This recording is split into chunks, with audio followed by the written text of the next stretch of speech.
T'entends quoi par Bah, là? c'est qu'en fait, eux, les affiliate managers gagnent de l'argent, enfin, touchent des commissions sur toi. Donc, s'ils voient que tu as du potentiel, que ce soit, c'est pas spécialement que tu as un gros site, mais ils voient que t'es pas mauvais et que t'as pas peur d'aller sur des thémas aussi border, ben, ils vont aller te proposer des offres qu'ils proposent pas spécialement à d'autres, des payouts intéressants, où ils vont, par exemple, moi, ça m'est déjà arrivé sur des offres très agressives, elles étaient capées à 50 par jour. Et l'affiliate manager avait créé 3 comptes sur la régie pour me dire, pas pour que je puisse envoyer beaucoup plus de volume, quoi. Et je sais que, par exemple, sur Twitter, bah, les trucs que je fais, c'est clairement pas encensé. Alors que des mecs qui vont faire du pur black hat, bah, tout le monde va se pignoler dessus parce que Mhm. c'est cool et c'est beaucoup plus stylé. Après, c'est comme dans la réalité, en fait. T'as plus de respect pour un mec qui est un hacker super sombre et tout, tu trouves ça stylé, alors que le mec qui a une bête de boîte mais qui est maçon, bah, tu t'en bats les couilles, en fait. Ouais, ouais, c'est sûr. C'est beaucoup plus compliqué de rester motivé parce que la réalité, c'est que les sujets traités sont pas toujours des sujets passionnants pour nous en tant qu'éditeurs.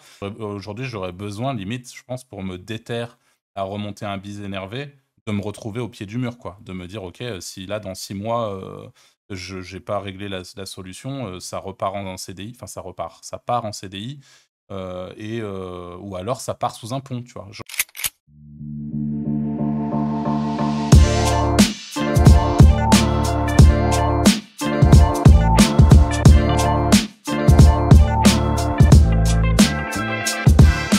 Salut à tous et bienvenue sur ce nouveau podcast Wizard Podcast. Aujourd'hui, bah, je suis comme d'habitude avec Arthur et Anthony. Salut les gars. Salut. Salut.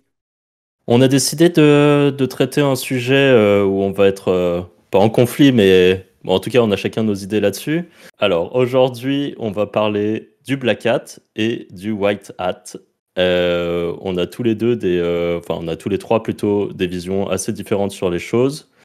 À la fois sur l'acquisition de trafic. Est-ce que c'est bien de faire du sale sur ça ou du plus propre? À la fois sur les affiliations. Quelles sont les affiliations un peu bah, border qui rapportent beaucoup ou alors des trucs moins border qui demandent sans doute plus de travail mais qui peuvent aussi pas mal rapporter.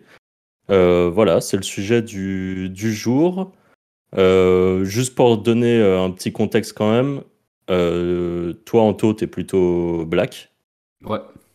Moi, je suis plutôt white, vraiment. Et Arthur, bah, t'es entre les deux. Et t'es en train un peu de découvrir de plus en plus le black qui t'attire pas mal. Techniquement, en tout cas, ouais.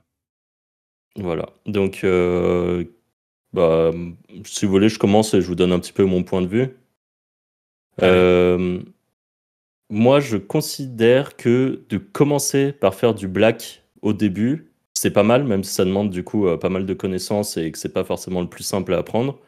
Mais commencer par le black, c'est pas mal parce que quand on y arrive, déjà, je trouve qu'on apprend très vite beaucoup de choses et on voit un petit peu les frontières qu'il y a entre vraiment le white, où à chaque fois on nous dit ah, attention, par exemple, bah, dans le cas du SEO, parce que comme vous le savez, on est tous des SEO, on nous dit faites attention avec les liens et tout ça, alors que la réalité avec le black, c'est que pendant des années, nous, quand on a commencé, ce qui marchait très bien, c'était de faire du blast avec GSA et ça faisait ranker des sites très vite. Et après, bah, petit à petit, évidemment, il y a des patchs.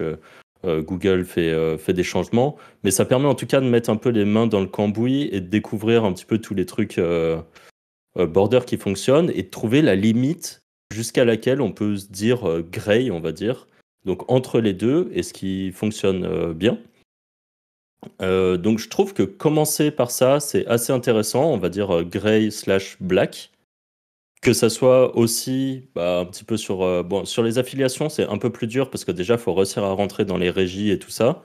Mais en tout cas, pour des sites comme ça rapporte en général assez rapidement pas mal d'argent. Et bah, enfin, nous, on a tous commencé par ça il y a quand même enfin, un peu moins d'une dizaine d'années, mais on a commencé majoritairement par du black, qu'importe la façon de faire. Et par contre, après, bah, par exemple, dans mon cas, j'ai décidé de prendre cet argent et de le réinvestir petit à petit dans des projets qui ont des plus grosses pérennités. Et surtout, je réinvestis dans des projets que je considère comme étant du patrimoine. Parce qu'en fait, ce que je reproche un petit peu au black, c'est que c'est cool, ça rapporte des sous, c'est du spam, tout ça. Enfin, c'est du gros volume et ça peut rapporter, mais même quand je dis des sous, ça peut être énormément d'argent. Par contre, derrière, ça a aucune valeur en fait. Le jour où ça ne marche plus, ou même le jour où on en a marre de le faire, bah, c'est pas un business qui se vend. En tout cas, j'ai jamais entendu parler de trucs pure black hat qui se revendent. Au contraire d'un site entre guillemets white ou en tout cas fait un peu plus proprement, qui bah, sur des niches peuvent facilement se revendre sur des dot market ou pour les sites étrangers sur Flippa, euh, le truc Empire, là je sais plus comment ça s'appelle. Et voilà. Donc ça, c'est plus ou moins moi mon point de vue là-dessus. Et c'est ce qui fait que depuis le temps, je suis plus passé sur le côté white. Après, white, c'est à prendre avec des pincettes, hein. Je fais pas les trucs où je fais des infographies pour obtenir des liens. Enfin, voilà, j'achète du lien comme tout le monde et tout ça, mais voilà. Ouais, ça se rapproche plus de vrais sites, ce que tu fais. Ouais, voilà. Ouais. Je sais pas si Anto, tu veux prendre le relais ou Arthur. Bah, je laisse Arthur, parce que vu qu'il est entre les deux, moi au moins je termine. Tu Ah, vois. Ok. tricheur. Alors, en effet, bah, je suis assez d'accord avec tout ce que tu viens de dire. Le Black Hat, ça permet d'apprendre beaucoup de choses. Moi, je vais rebondir juste. Pourquoi est-ce qu'en ce moment, je suis en train de... Alors déjà, moi, Black Hat, comment je le définis dans mon cas, c'est des méthodes d'automatisation principalement qui me permettent de faire beaucoup plus de volume que ce que j'aurais pu faire manuellement. En gros, c'est comme ça que je définis le Black Hat dont je vais parler maintenant. Et ce que je vais dire, ça rejoint beaucoup ce dont on a parlé dans le dernier podcast que je vous invite à aller écouter sur l'intelligence artificielle. Euh, Puisqu'en fait, à la fin, on parle de notre vision de l'intelligence artificielle. Et sans trop vous spoiler, je considère que l'intelligence artificielle, et ça se voit déjà aujourd'hui avec les acteurs du web francophone, les référenceurs, tous les mecs qui font du biz sur Internet, on est tous aujourd'hui de près ou de loin liés à l'intelligence artificielle et à ce qu'on peut en faire. Et je pense très franchement que là aujourd'hui, ne pas prendre le coche de l'intelligence artificielle et le prendre fort, c'est-à-dire que l'intelligence artificielle permet par définition de générer, entre autres, puisqu'il y a plein d'utilisations d'intelligence artificielle, mais de générer entre autres du contenu de qualité et massivement. Et en fait, moi, je suis complètement ravagé par ce truc-là. C'est-à-dire, je suis persuadé, au même titre que ce que je pense que les NFT, par exemple, vont arriver dans le jeu vidéo, puisqu'avec Franck, on a un autre podcast sur le sujet. Je suis également vraiment intimement persuadé que l'intelligence artificielle va prendre une place encore plus énorme demain que ce qu'elle prend aujourd'hui. Et pour essayer d'être le plus réactif possible et le plus compétent possible demain, je me forme aujourd'hui à utiliser justement des outils d'automatisation comme Zenoposter par exemple, dont j'ai été d'ailleurs beaucoup inspiré par Anthony et d'autres potes comme Joanie par exemple. Et voilà, pour moi c'est important aujourd'hui de mettre les mains là-dedans pour pouvoir mettre en place parce que, juste pour rappel, que ça soit Franck ici, Anto ou moi-même, on n'est pas technique. Je dirais qu'Anto l'est peut-être légèrement plus que nous deux avec Franck, mais nous, on n'est vraiment absolument pas technique. En tout cas, on est tous les trois pas développeurs.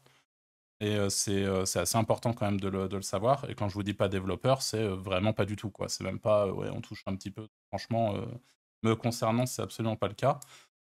Mais il existe aujourd'hui quand même des méthodes et des outils qui permettent de faire tout ça. Et aujourd'hui, je suis du coup en train, par exemple, de m'initier à Zenoposter, comme je l'ai dit.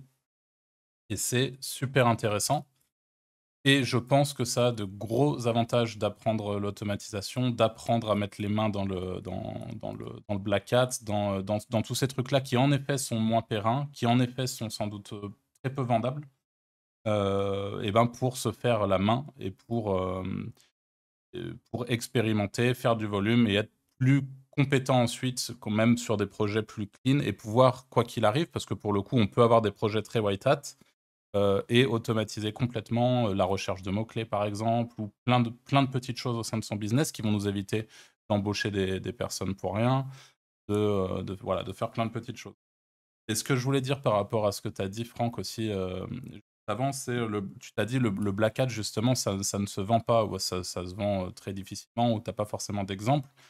Et la réalité, par contre, c'est qu'on a pas mal de Black Hat entre guillemets. Et là, pour le coup, aujourd'hui, il y a deux aspects dans notre podcast. Il y a l'aspect Black Hat, donc en termes d'automatisation, donc les outils et les mises en... Enfin, tout ce qui est mis en place pour pouvoir, en gros, balancer du site en masse et ranker en polluant une serre, par exemple, ou en faisant plein de choses comme ça. Mais on a aussi le Black Hat avec la signification ou des offres un peu borderline, un peu immorales, agressives, avec du marketing agressif, n'est-ce pas? Donc l'objectif, c'est aussi de pouvoir différencier les deux. Et typiquement, on a des exemples qu'on citera pas, on citera pas le nom, etc. Mais on a certains sites, par exemple, je vais le dire maintenant et je le laisserai si jamais vous n'êtes pas d'accord pour que je parle de ça, les gars, je le couperai au montage. Mais comme certains sites qui faisaient à une époque et qui ont toujours leur page existante pour de la vente de pilules, ce que ça soit pour augmenter la taille de votre chibre ou pour vous faire bander plus fort, qui aujourd'hui se sont complètement transformés en un truc beaucoup plus clean et qui pourrait limite être vendable en fait. Voilà. Donc encore une fois, je ne cite pas de nom, je cite pas de trucs, mais ça c'est des sites existants qui étaient sur des moyens de monétisation Black Hat hier et qui aujourd'hui se retrouvent sur des avec un site relativement clean. Encore une fois, je n'entrerai pas nécessairement dans le détail et qui ont toujours leurs pages d'hier qui sont référencées. Voilà. Et donc Après, je suis à d'accord. l'inverse, vas-y. Bah, je veux dire, je suis d'accord, mais donc ils sont passés du côté pur Black Hat à un côté white pour que ça non, mais bien sûr. transforme le Ouais, truc. bien sûr. Et au final, même les pages qui vendaient des trucs pour mieux bander, elles sont plus monétisées. Enfin, il y a plus Ouais, les ils ont enlevé la fille offres. par contre. Ouais, voilà, ils ont enlevé Ouais. la fille. Ouais. Par contre, à l'inverse, bah pareil, je vais pas citer le nom, mais tu connais très bien les sites qui vont push du casino ou des logiciels border et qui sont des grosses enseignes et qui vont aller monétiser avec du sale parce qu'au final, ça rapporte énormément. Et des très très gros sites. Ouais, c'est vrai que ça, pour le coup, c'est... Mais bon, du coup, c'est peut-être une des thématiques... Enfin, quoique, il doit toujours y avoir des exemples, même dans des thématiques avec du dating C'est comme, méga par agressif. exemple, comme tous les médias et tous les sites qui se positionnent sur les matchs de streaming et derrière qui vont te mettre du VPN, tu vois. Ouais, c'est vrai. Ouais. Les MotoGP et toute la clique. T'as des très très gros médias, des très gros sites, parce que ça draine énormément de traf, et derrière ils essayent de les scam sur du VPN ou des offres bizarres. Ce que tu considères toi comme du scam parce que tu connais ce marché, etc. Mais la réalité, c'est qu'aujourd'hui, tous les youtubeurs de France te vendent du VPN aussi, tu vois. Oui, c'est clair. Et ils considèrent pas nécessairement scammer leurs Bah, audiences. en soi, le produit n'est pas du scam, mais c'est toujours la même chose, c'est la monétisation. Enfin, quand ils te vendent la boue à 2,99, en fait, tu t'engages sur 36 mois et tu te prends 36 mois de bill direct, quoi. Donc tu penses payer 2,90 €, mais tu te retrouves avec 200 balles ou 150 balles de facture. Oui, et c'est aussi la méthode d'acquisition qui est un peu border. C'est-à-dire qu'aux Ouais, gens, voilà. tu vas leur promettre de pouvoir regarder un truc de MotoGP, et la réalité, c'est que tu arrives sur une page qui te dit bon, alors faut faire les trucs un peu border, faut d'abord que vous preniez un VPN et que vous alliez sur Voilà, tel c'est ça. site. C'est... Ou qui vont dire d'aller regarder MotoGP dans une autre langue parce qu'en fait c'est diffusé sur la chaîne nationale. En soi ça marche, tu vois. Mais c'est comme tu dis, c'est le tunnel, l'acquisition qui est border. Ouais. Mais d'ailleurs, c'est ce que je conseillerais à beaucoup de gens, c'est d'aller taper des requêtes border comme ça. C'est ce que j'appelle la round clean, tu vois. Parce qu'il y a quand même beaucoup de traf sur ces requêtes-là. Après, si tu veux pas être spécialement illégal et tout, tu peux, tu vois, être un peu border comme ça, jouer sur la ligne. Et tu peux prendre. Enfin, c'est assez facile de prendre de l'argent là-dessus, quoi. Et il y en a beaucoup des requêtes comme ça. Ouais, et au final, pas beaucoup de concurrence. Voilà, exactement.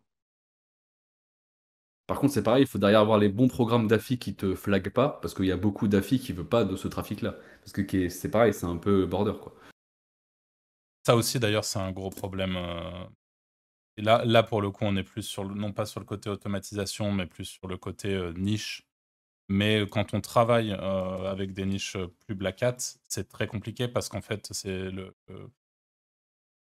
les affiliate managers, les networks avec qui on bosse peuvent à tout moment clôturer les offres, peuvent à tout moment te couper l'herbe sous le pied, te dire bah en fait le dernier mois bah tu seras pas payé parce qu'on ne savait pas que ton trafic, enfin faire un peu les débiles et te dire on ne savait pas que le trafic venait de ce biais-là qui est un biais un peu plus Black Hat, etc. Donc il y a plein de trucs qui font que ça rejoint un peu ce que disait Franck au début.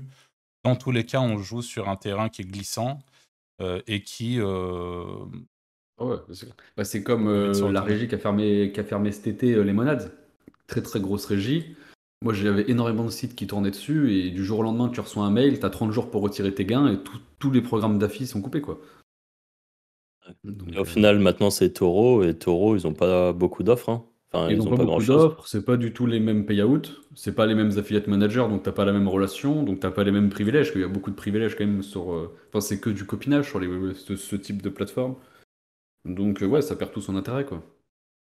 Tu peux nous Et expliquer, j'ai des, rentrer un peu plus dans le détail, Anto, quand tu dis c'est que du copinage, t'entends quoi par Bah, là? c'est qu'en fait, eux, les affiliate managers gagnent de l'argent, enfin, touchent des commissions sur toi. Donc, s'ils voient que tu as du potentiel, que ce soit, c'est pas spécialement que tu as un gros site, mais ils voient que t'es pas mauvais et que t'as pas peur d'aller sur des thémas aussi border, ben, ils vont aller te proposer des offres qu'ils proposent pas spécialement à d'autres, des payouts intéressants, où ils vont, par exemple, moi, ça m'est déjà arrivé sur des offres très agressives, elles étaient capées à 50 par jour. Et l'affiliate manager avait créé 3 comptes sur la régie pour me dire, pas pour que je puisse envoyer beaucoup plus de volume, quoi. Ok. Donc ils sont arrangeants, mais ils le font peut-être pas avec tout le monde, etc. Ou par exemple, quand tu envoies du trafic un peu sale et qui convertit pas, eh ben ils te disent, enfin dès qu'eux ils ont un retour de l'advertiser, ils vont te dire change l'ID, tu vois. Genre ma source c'est site 1, ils vont me dire renomme-la en pôle 2. Comme ça l'advertiser il pense que c'est un nouveau site Mmh. qui envoie du traf, et donc toi ça te permet de monétiser et voilà. OK. Pas mieux, ce que tu veux dire par là. Puis je pense que c'est important de détailler un peu plus pour les gens qui nous écoutent. Et puis t'as le gros problème du shave aussi quand t'es sur des plateformes, quand t'es pas spécialement connu et bien vu, hein. Mmh.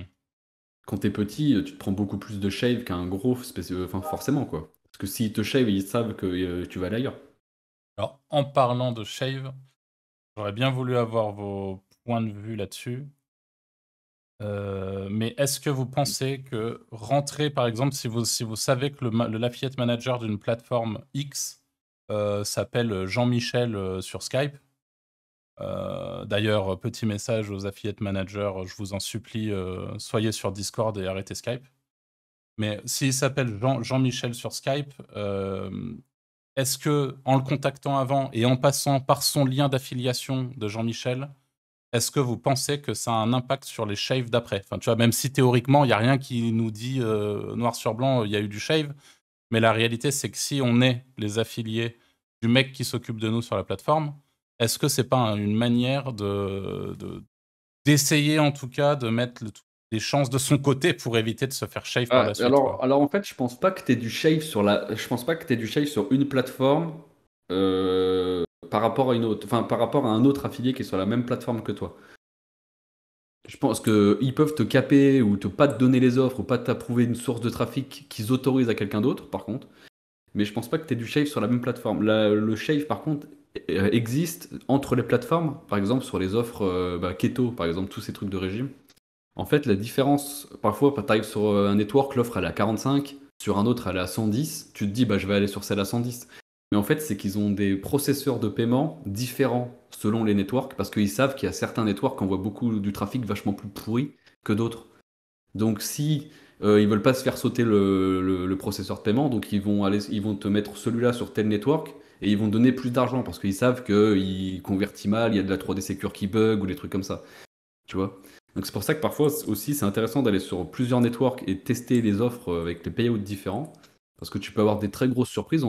Putain, tu convertiras peut-être beaucoup mieux toi sur du 40 balles que sur une offre à 110. Et ayant fait beaucoup de tests, j'ai vu que ça venait des processeurs de paiement en fait. C'est juste OK. qu'ils rotate les processeurs de paiement sur les offres. Et moi, par rapport au shave, je pense que par rapport à ta question pour l'affiliate manager, en fait, je pense que l'affiliate manager, c'est juste un employé parmi tant d'autres. Je pense pas qu'il a de levier, entre guillemets, sur le shave. Et je pense que ce qu'on considère comme du shave, c'est soit plus haut que Ouais, l'affiliate c'est ça le manager, truc. soit en plus de ça, je sais même pas si c'est toujours volontaire. La réalité, c'est je pense qu'il y a plein de fois où le tracking, il est juste pourri, en fait. Et Bah, ouais, ouais, c'est... ouais, il y a ça. Mais il y a vraiment aussi une grosse diff. Les advertisers, enfin, c'est les advertisers qui shave selon les plateformes. Ouais, ok. C'est surtout ça, en fait, parce qu'ils savent très bien qu'il y a des régies, genre les trucs en Russie et tout, ils vont laisser passer beaucoup plus de traf de merde, alors qu'il y en a d'autres, elles vont pas laisser passer, tu vois. C'est Ouais. eux qui cut avant. Ok. Et du coup, pour reprendre le sujet initial, bah, Anto, toi, t'as des projets que tu considères white depuis le temps ou... Bah ouais, mais deux gros sites, ouais, si, en fait, j'ai ma base pour vivre, entre guillemets, qui est saine, je sais qu'elle tombera pas. Ouais. Par contre, tout le reste, je m'amuse sur du black, ouais. Parce que je prends pas de plaisir avec du clean, en fait. Enfin, avec du white. Je trouve qu'il n'y a pas juste poser du contenu des liens, tu vois, ça me passionne pas. Alors que les trouver une petite faille, une parade et aller la scale à l'infini, tu vois, ça me fait kiffer.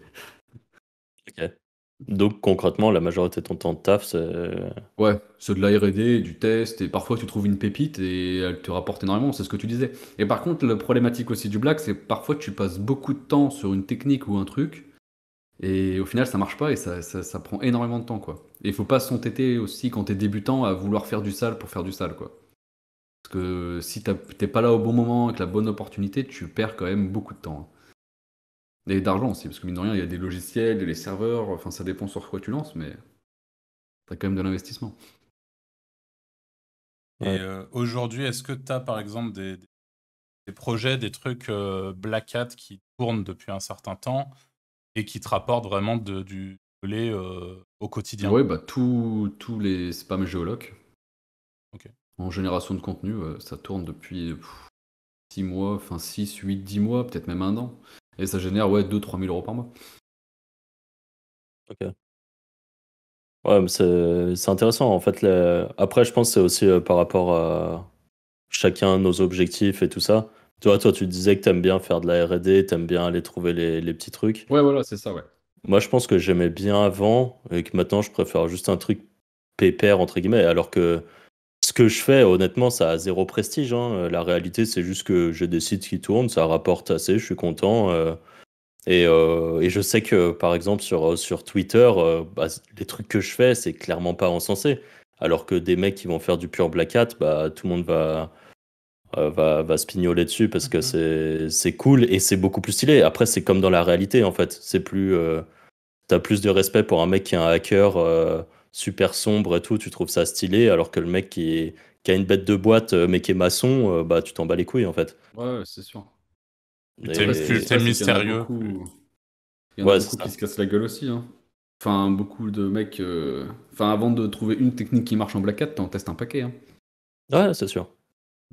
C'est Et c'est sûr. compliqué de sortir de nulle part sans connaissance du biz, on va dire ça avec Ouais, c'est un ce que grand j'allais B, dire, faut quand même et faut de quand même faire une du blé en sacrée Black Hat. connaissance. Il faut avoir de la Ouais. connaissance, sans doute un réseau aussi, sans doute les Ouais, mais contacts, sans ça, doute. je trouve qu'en ce moment, c'est facilité. Parce que t'as des David sur Twitter qui est ultra suivi. Hmm. T'as quand même Romain qui a, je trouve, démocratisé le Black Ah, de Hat ouf. dans le milieu SEO depuis quand même quelques années. Ça fait, je sais pas combien de temps ça fait qu'il fait les formations, mais on a commencé, enfin, je sais pas si, bon, il avait dû commencer peut-être un peu avant nous, mais on a dû commencer à peu près en même temps avec Romain.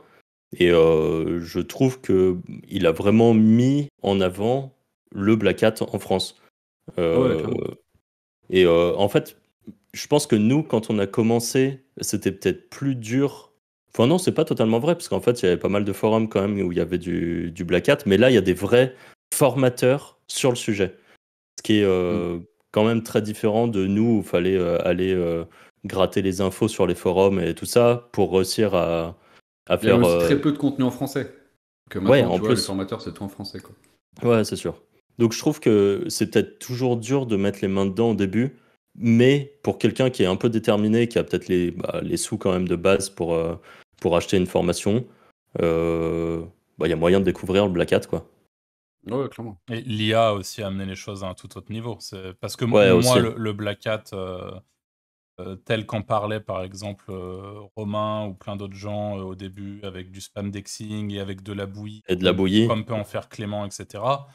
Moi, ça m'a jamais attiré. Alors peut-être que, tu vois, ça aurait pu, ça aurait dû, mais la réalité, c'est que j'ai jamais été attiré par ça. Mais là, depuis qu'il y a l'IA, on peut faire des trucs à la fois automatisés et tellement propres en termes de contenu que la motivation, à mon sens, est décuplée sur les Bah, c'est méthodes que d'automatisation. tu peux, entre guillemets, pérenniser ce qu'avant tombait souvent, tu vois. Ouais, ouais, ouais. La preuve là, tu vois, j'ai des sites, là-bas, les sites géologues, ça doit faire 1 an que ça tourne. Alors qu'avant, par contre, t'avais vraiment à chaque filtre, tu tombais, tous les 3 4 mois, t'étais mort. Ou même parfois tous les mois.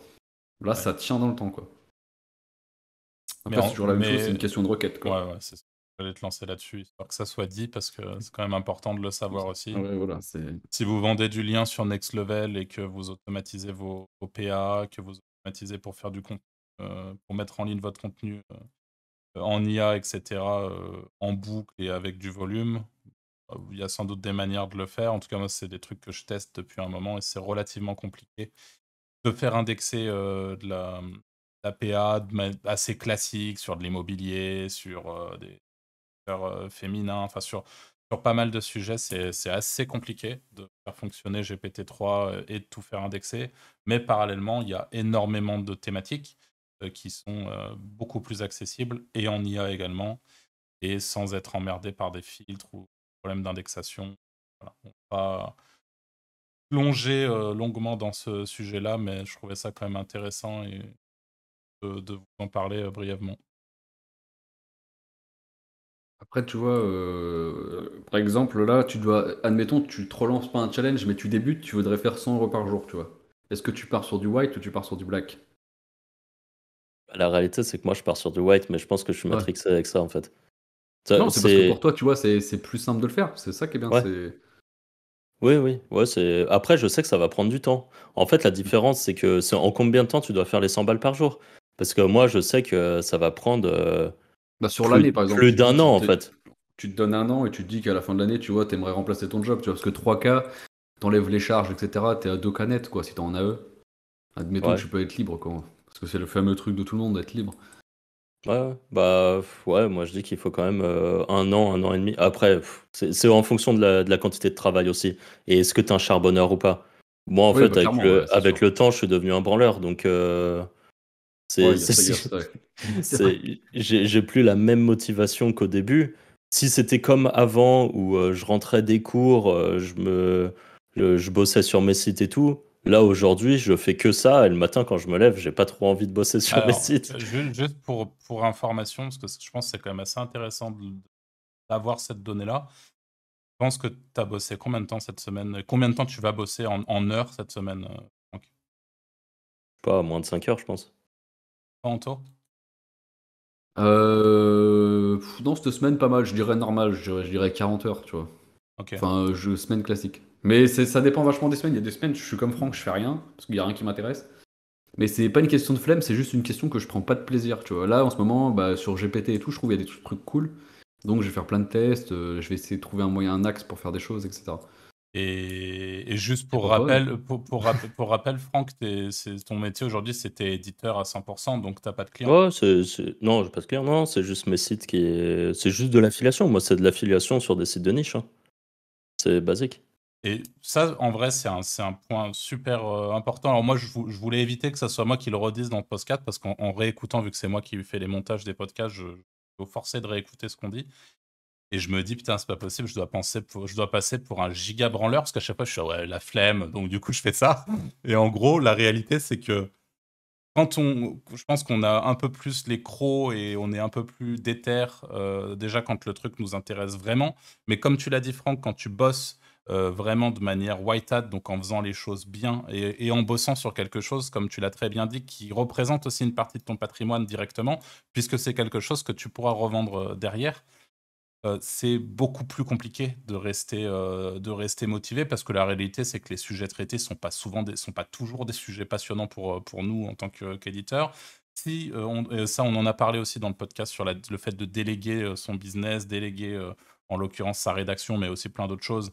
Si on n'a pas envie de déléguer le contenu de ces monésites, puisqu'on veut maîtriser le truc, on veut être sûr que ça soit bien fait à des coûts raisonnables, on est obligé de le faire soi-même. Enfin, ça rend le truc vite chiant, quoi. Et en fait, la réalité, Ouais. c'est que pour moi, il est beaucoup dit et qui est vraiment concerné par exactement la même chose que toi, c'est-à-dire la giga flemme de faire les choses moi-même. Et que, en fait, aujourd'hui, j'aurais besoin, limite, je pense, pour me déterre à remonter un bise énervé, de me retrouver au pied du mur, quoi. De me dire, ok, si là, dans 6 mois, je n'ai pas réglé la solution, ça repart en CDI, enfin, ça part en CDI. ou alors ça part sous un pont, tu vois. Moi, je pense aujourd'hui que j'aurais besoin de ça pour pouvoir me C'est déterre à faire les choses moi-même. c'est sur quoi j'allais rebondir, c'est est-ce que vous avez la flemme, pas même moi d'ailleurs, parce que les sujets n'intéressent plus ou parce que, entre guillemets, on a la sécurité de l'argent et on sait que quoi qu'il arrive, on arrivera à en faire Non, moi, Bah, et on n'a pas. Vas-y, Franck. non, bah moi en fait c'est juste que j'ai atteint mes objectifs qui me conviennent. En fait, j'ai pas des envies d'argent hallucinantes. Enfin, bah, avant quand on était expat et tout, on a quand même très bien gagné notre vie. Et en fait, je vivais normalement comme tout le monde. Enfin, tu me croises dans la rue, à aucun moment tu peux imaginer que je gagne bien ma vie.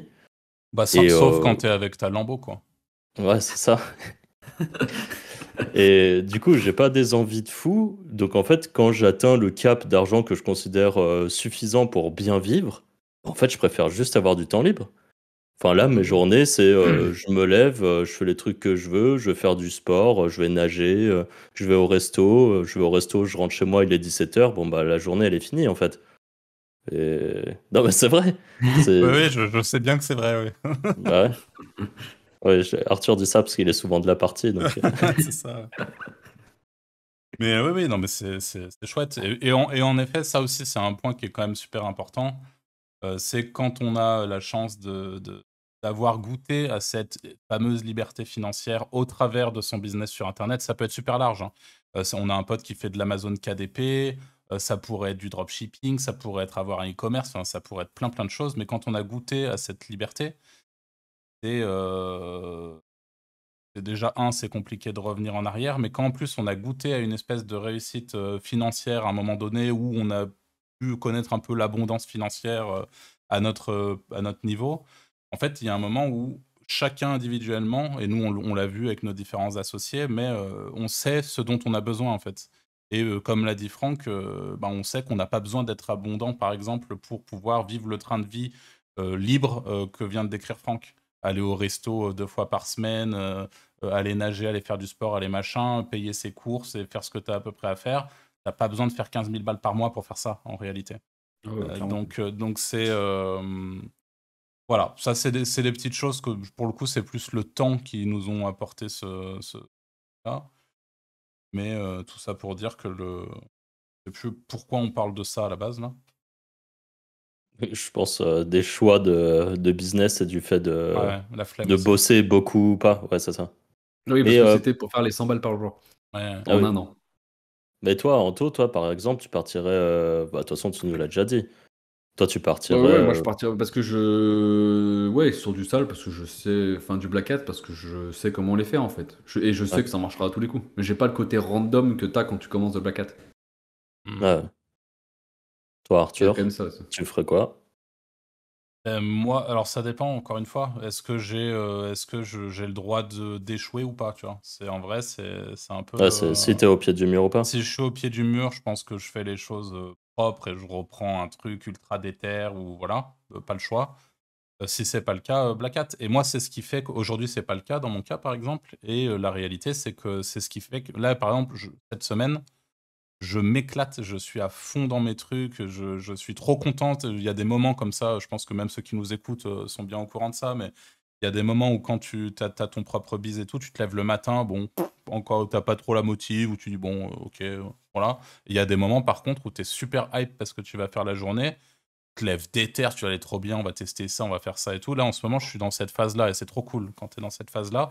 Et je suis dans cette phase-là parce que justement, j'expérimente plein de trucs en Black Hat, que ça me fascine, que je suis trop content de voir ce que je peux faire, etc. Et que j'arrive à faire des trucs qui m'ont bloqué aussi dans le passé pendant des années où j'avais toujours besoin d'avoir quelqu'un de technique dans mon entourage ou dans mes associés ou pour pouvoir faire ce que j'avais dans la tête. Là, aujourd'hui, je commence à être capable de le faire tout doucement sans avoir personne et de manière indépendante et de pouvoir comprendre les rouages du truc et tout. Donc tout ça, ça me fascine et tout, c'est absolument génial. Par contre, là, vu que j'en suis au début, en effet, j'ai pas encore allé assez loin dans le process pour pouvoir te dire, bah, ça fait des sous, ça en fait pas ou ça en fait beaucoup. Mais je pense que si je suis pas au pied du mur, je le ferai. Là, aujourd'hui, je partirais sur un truc Black Hat parce que ça me plaît plus et que je m'amuse plus. Et que partir sur un truc complètement White Hat, bah, je sais que ça marche pour le coup. Je sais que je vais y arriver, mais par contre, le process va me faire chier de ouf, quoi. Enfin, le fait de tout me Bah, taper moi-même jusqu'à arriver au stade où je fais les 100 balles par jour, ça va me faire chier. Voilà. Ouais, parce qu'il y a aussi ça, c'est que ça fait 10 ans qu'on fait ça. Il Ouais. faut pas par rapport à un débutant, au début, ça te faisait pas chier, tu vois. Et Il puis, y a aussi ce. si je peux me permettre, en tout cas, je vais parler pour moi, même si avec Franck, on a eu une boîte en commun, etc. En fait, tu as le truc où tu montes progressivement, où tu construis ta manière de travailler, tu construis ton équipe, tu sais qui fait quoi, etc. Et il y a un moment où, en fait, moi, mes journées, je me contentais de piloter une équipe en me disant, ah bah, tiens, on a une idée là-dessus, hop, on lance 3 sites ici, hop, voilà le contenu, tu fais ça, tu fais ça, tu fais ça. Et le jour d'après, rebelote, quoi. Et en fait, à partir du moment où je pilote, je suis pas en train de faire du black hat, mais disons que le sale boulot, entre très gros guillemets, parce qu'il y a des gens qui aiment Ouais. faire ça, c'est pas moi qui le fais, tu vois. Et là, aujourd'hui, où je me retrouve de nouveau de manière autonome, bah, encore une fois, flemme de le faire, de ouf, quoi, tu vois. Je me dis. Et donc, le black hat est une belle réponse à ça. Et je pense que c'est aussi pour ça que des mecs comme David Blackhat ou comme Romain Pirotte attirent beaucoup de monde autour d'eux, etc. C'est parce que bah, c'est vachement intriguant et c'est vachement. Putain, c'est ouf, quoi, ce qu'on peut faire en partant de quasiment rien, de manière quasiment automatique, et ça peut te rapporter des sous à terme, et tu vois, même si c'est pas périn, même si, encore une fois, c'est super intéressant ce qu'a dit Franck au début, cette idée de patrimoine et de revente. C'est pareil, c'est méga Ouais, puis important en dans un plus, biz, quoi, mais les compétences que tu as en Black Hat, tu peux les adapter sur des bis classiques après, hein. Tu ça, peux par aller par contre, contre, beaucoup ouais. plus vite ouais, sur certains de trucs, ouf. hein. Et en plus, en fait, c'est plus une question de. Je trouve que ça t'ouvre l'esprit. Tu as un mindset, j'aime pas ce terme-là, mais tu penses différemment, quoi. C'est un joli terme pourtant, toi qui sais que cette histoire, non? Ouais, enfin, c'est un peu de la branlette intellectuelle, ces trucs. Pas Mais trop les gens ouais. qui prennent une petite douche froide et tout, tu vois, c'est pas top. Bah, tu vois, hier j'écoutais pauvre Nico, ça me fait penser à un pote qui teste les douches froides en ce moment. Mais hier, du coup, j'ai écouté un podcast typiquement et le mec expliquait son bise, etc., ce qu'il avait fait, voilà. Et je me disais, putain, c'est ouf. Et dans ma tête, j'étais tout de suite en train de processiser le truc en mode Black Hat. En mode, Ouais, ok, voilà, c'est là, ça. je pourrais faire ça, ça, ça pour automatiser ça et le lancer comme ça. Et en fait, je trouve que c'est vachement intéressant, du coup, d'avoir les compétences qui te permettent de penser comme ça, même si ton bise en lui-même, il est white hat. Mais il y a plein de trucs que tu peux automatiser. Et je pense même à des connaissances autour de moi qui, même sans rien faire de black hat, automatisent une grosse partie de leur business qui, lui, est 100% white hat, tu vois. Et ça, Mm. c'est parce que tu as à un moment des compétences qui t'ont sans doute été acquises grâce à des projets black hat, etc. Donc tout ça, c'est voilà, à travailler, mais en tout cas, c'est intéressant. D'ailleurs, c'est ce qui fait souvent la diff aussi entre un mec qui est full white et un mec qui a un peu de black. Sur du white, il ira plus vite, l'autre, quand même. Enfin, il ira sur des trucs que le full white, il a jamais vu, quoi, comme tu dis. Enfin, ça peut faire une grosse diff sur certains projets, quand même. Ouais, clairement. Après, il y a des degrés de full white, en fait. Il y a ceux que, enfin, moi, Ouais, qui ouais, me ouais, c'est vrai. gonflent un peu avec leur acquisition de liens vraiment déconnante par rapport à la réalité. La plupart du temps, c'est pas possible. Ou alors, il faut des moyens énormes.